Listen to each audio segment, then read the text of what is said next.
Kampung Lubang Batu, home to the famous Silabur Cave. This is the registration center.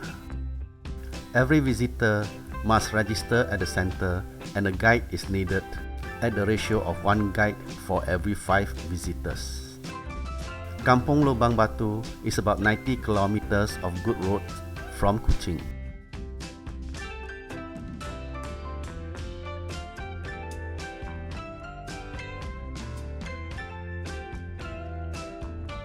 Ini sampai ke Pondok Rehat M3 nanti kita melalui payah-payah sedikit lah, basah-basah sedikit, tidak ada naik turun dia, ini sepanjang.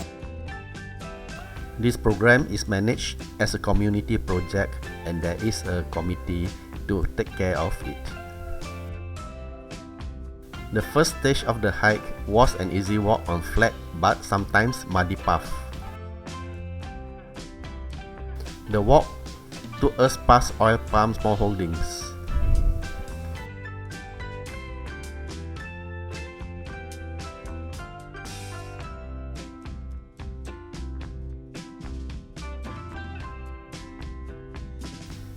Soon, oil palm trees gave way to secondary forests.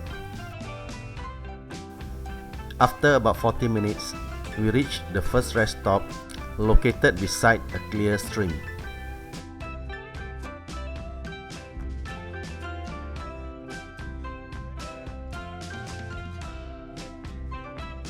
After a 5-minute break, the hike continued.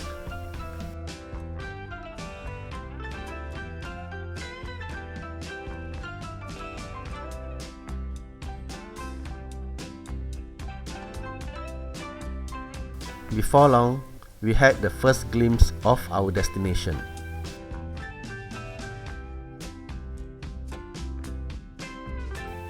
But it was still quite a distance away.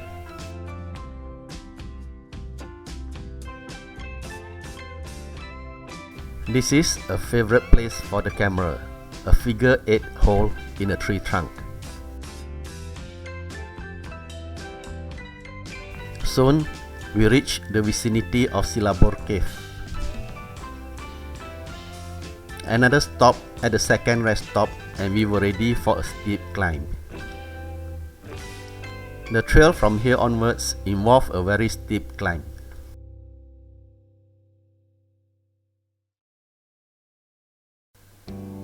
Some stretches has wooden railings to rely on, while almost perpendicular rocky stretches has ropes to pull ourselves up.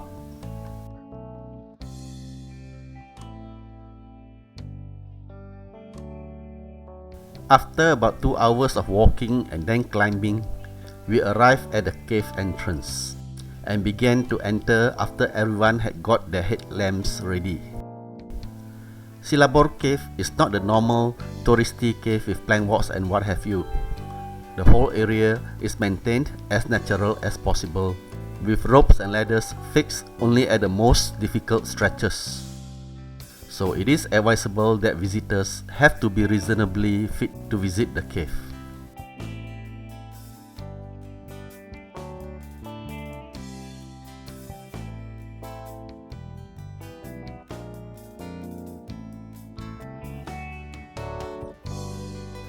This is a very good example of a geography lesson to explain how stalactites are formed.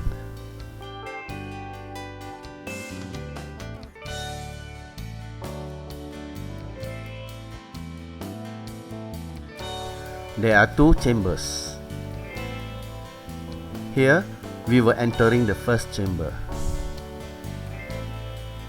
The signature attractions of this cave are the walls that produces a green hue and the spectacular sunbeams. The openings at the top of the cave allow sun rays to shine in at certain time of the day to create the beautiful beams.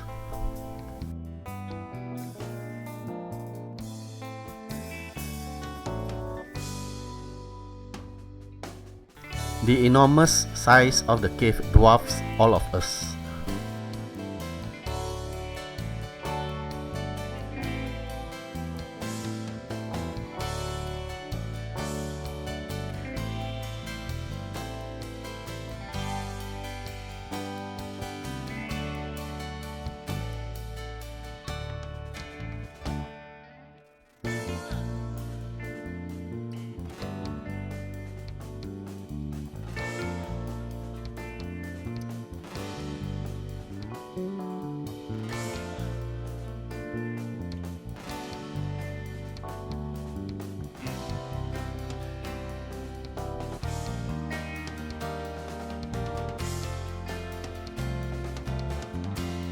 Going to the second chamber is not easy as we had to climb over steep and slippery rocks in the dark, although headlights helped a lot.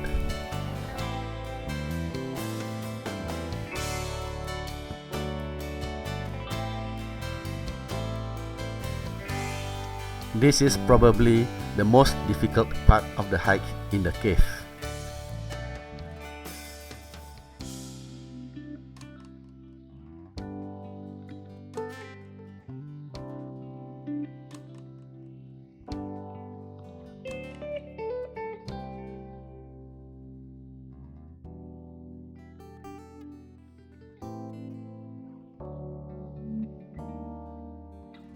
After crossing this stretch, we caught a glimpse of the second chamber. The second chamber is also very large and is much brighter than the first one as there is a big entrance to the outside world providing light.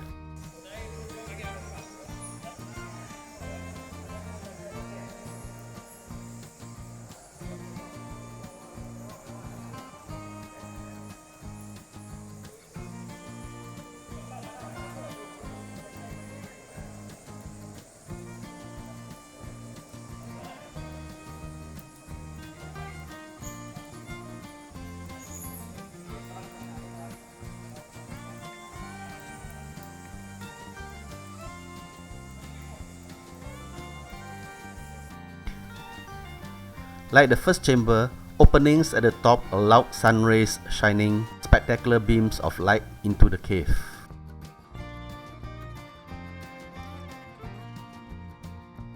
Snowing in Silabur Cave.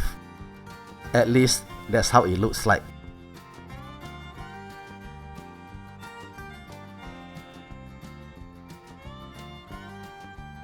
Part of the greenish hue that gave rise to the name Jade Cave. From the second chamber, we climbed out through the cave entrance to our next destination, the Sky Park, that is, the summit of the mountain. The trail is a steep climb all the way until the first lookout point.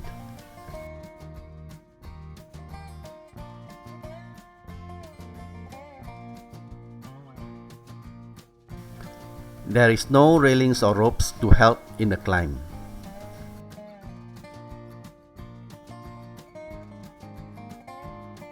Fortunately, there are a lot of roots and rocks for footholds and grips. As we got nearer to the peak, there was a certain area which is covered with sharp rocks with steep cliff on one side. Extra care had to be taken while crossing here. After struggling for 1.5 hours, we reached the first lookout point.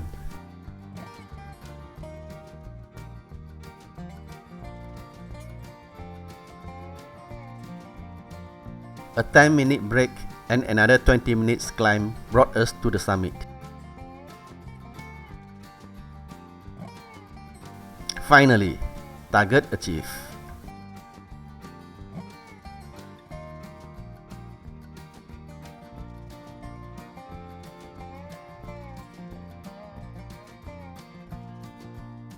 There were still some more places to go, but it was already quite late and dark clouds were approaching. So we decided that this was enough for this trip.